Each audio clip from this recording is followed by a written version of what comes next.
Welcome to the first episode for 2020 of Kristen's Corner with your state senator, Kristen Phillips-Hill. Thank you to our listeners for tuning in. Last year, we talked about several issues important to the citizens of the 28th District. The issues ranged from the Mount Rose interchange to local school property taxes.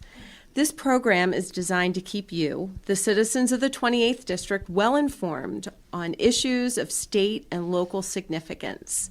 And with that being said, it's an honor to kick off this year's podcasts in Red Lion with Steve Groff. When you mention the name Steve Groff, I know that many of you think of Windridge Farms and great beer or award-winning ciders. But we're not talking beer today. We're talking about industrial hemp.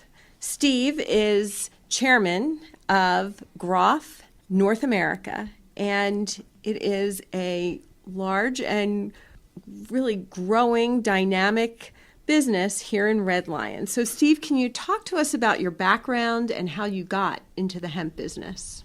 Absolutely, Senator. I'm glad you're here, and we're excited to chat. I grew up in Lancaster County, dairy farm family, and so I'm very familiar with farming, and it's kind of in my roots, no pun intended, and decided to go a different path. I became an orthopedic surgeon and spent 25 years of my life as a physician, and most of it here in York County, where I was involved in development of OSS, a health system here.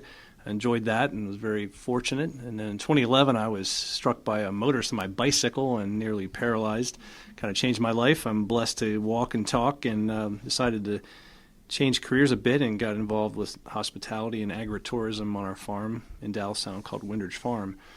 A few years into that, I really began to look for maybe my next step in life, and I was still a board-certified physician and began to study what was happening with CBD and cannabinoids and realized that hemp was about to be legalized at the federal level.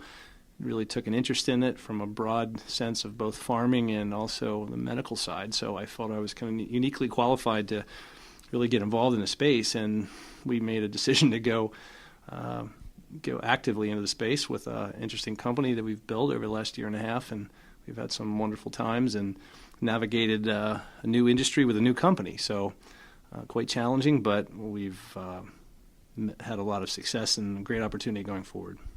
So one of the things I think we need to be clear with our listeners right away is that you really don't smoke industrial hemp. You can, but its THC content is much lower.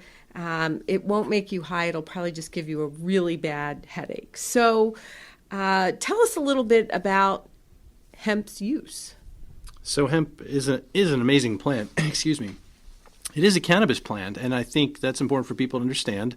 It is cannabis, but it has little to no THC, and so it's not going to be intoxicating. It is important to know that the remaining plant molecules, the other cannabinoids like CBD, are present in some types of hemp and can be very beneficial from a health and wellness standpoint. So that's important to know. But the other differentiating thing about hemp is that the fiber itself is incredibly strong and far more durable than the fiber from the marijuana cannabis plant. And so for thousands of years, people have used hemp for both its wellness and even nutritional value. The seed from hemp is incredibly nutritious for humans and animals. But this fiber side has literally tens of thousands of uses. And at this point, there's some really interesting high-tech uses for the fiber, the stalk of the plant. So at our recent Appropriations Committee hearings on the state budget, I asked Secretary Redding of the Department of Agriculture about this issue and trends that he's seeing within the industry. It's exciting to see that you have three components here. You have the research and development, you have the growing and the processing of the plant. So how do you see the industry evolving in the next year, 5 years, 10 years down the road? It definitely has tremendous room to run. There's really a global enthusiasm about this plant and how it can help people and economies. And so there's going to be winners and losers like any new industry. We know that the need for processing is really one of the biggest bottlenecks, in particular on fiber processing. Right now we have one of the few decorticating or fiber machines in the country in operation. And so That's a huge bottleneck, so we need larger and more developed processing centers, particularly on the fiber side. Well, it really seems like here in Red Lion, we are on the cutting edge with a new industry. Would you agree? Absolutely. We're here on our campus we call the Hemplex, which is really destined to be a hemp research park. We have 90 acres and plenty of space. We will be expanding our facility here and our offerings, and also look to have complementary businesses and really develop a hemp research park here in York, Pennsylvania.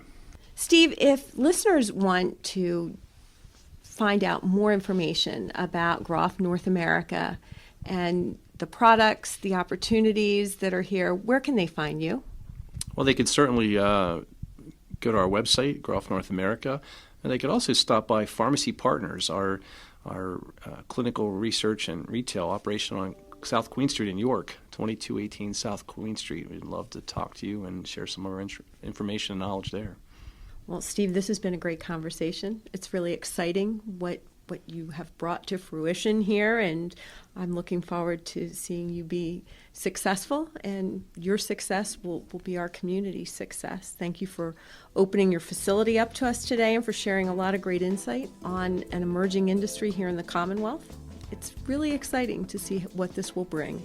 So that wraps up this episode of Kristen's Corner. Our guest today was entrepreneur Steve Groff. Our listeners can check out some of our tours of the facility as well as listen to any of our prior podcasts by visiting my website at senatorkristen.com. This is State Senator Kristen Phillips-Hill, and thanks again for tuning in.